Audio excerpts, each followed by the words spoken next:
Videoyu tıklayan herkese merhaba. Bilindiği gibi Türkiye birkaç hafta önce 2011 yılında imzalanan İstanbul Sözleşmesi'nden çekildiğini duyurdu.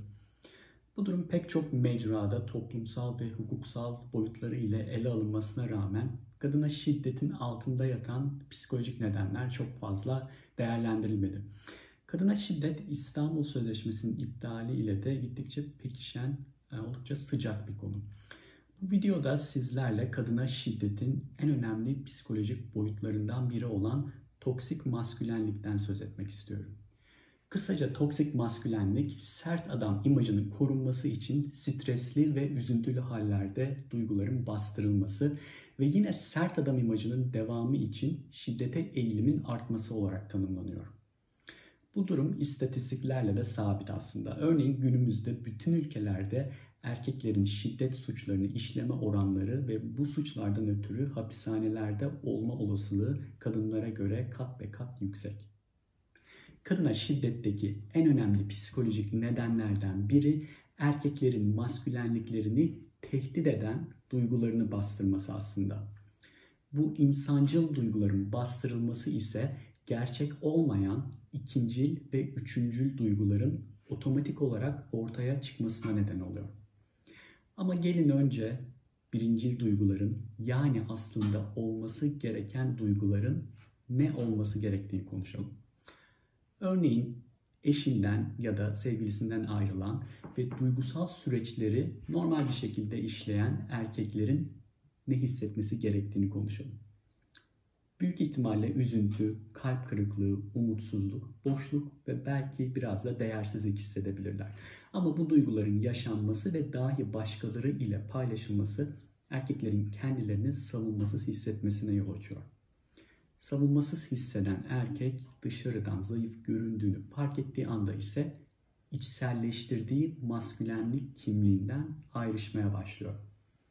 Ve tabii ki maskülenlik erkek kimliği için önemli bir unsur olunca da erkekler sanki erkek kimliklerinden ödün vermiş gibi hissediyorlar.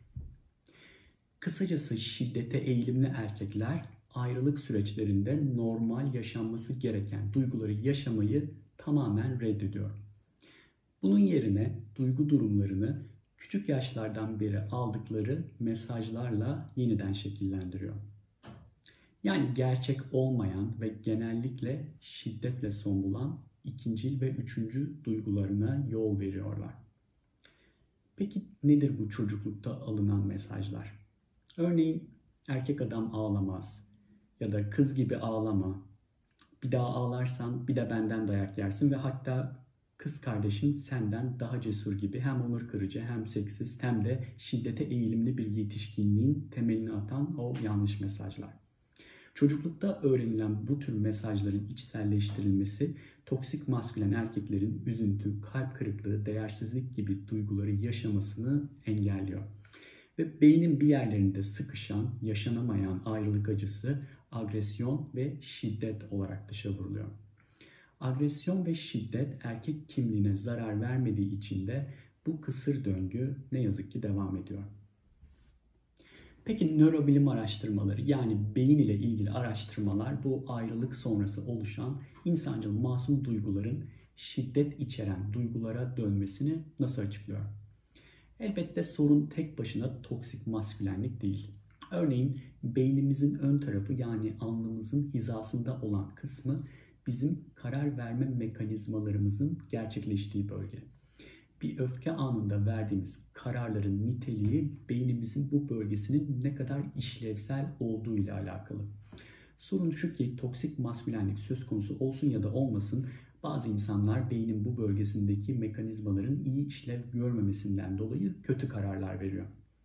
Ancak toksik maskülenlikteki şiddete eğilim, karar verme mekanizmasındaki problemleri de birleşince ortaya kaçınılmaz olarak şiddet davranışı ortaya çıkıyor.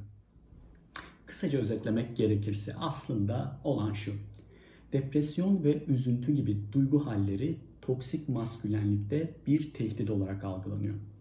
Yani kişi bu duyguları yaşamak ve kabullenmek yerine onları tehdit olarak görüyor. Tehdit edilen erkek de saldırıya geçiyor. Saldırıdaki hedef ise üzüntü ve değersizlik duygularına neden olan kişi ve kişileri yok etmek. Eğer beynin karar veren mekanizması da iyi işlev görmüyorsa şiddete eğilimli erkekleri frenleyebilecek başka bir kişisel mekanizma ne yazık ki bulunmuyor. İşte tam bu nedenle İstanbul Sözleşmesi hem psikolojik hem de biyolojik olarak frensiz olan erkeklerin freni olması için vardı. Ama artık yok. Yani filhakika şudur ki toplumsal normları ve az önce bahsettiğim toksik maskülenliği bir gecede maalesef değiştiremeyiz. Örneğin bundan muzdarip olan erkeklerin hepsini birden terapiye alacak ne kaynaklarımız ne de böyle olanaklarımız var. Bu tür erkeklerin karar verme mekanizmalarını birdenbire geliştirebilecek bir psikoterapi çeşidi de henüz yok.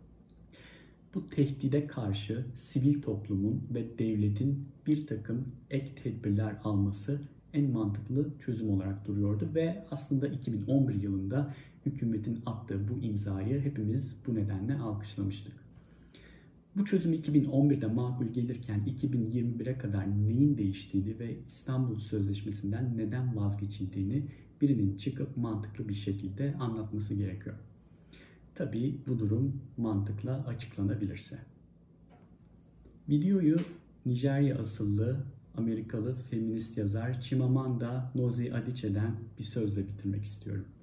Erkeklere yaptığımız en büyük kötülük onlara sert olmaları gerektiğini öğrenerek onları kırılgan egolarıyla baş başa bırakmamızdır. Bir sonraki videoya kadar iyi kalın.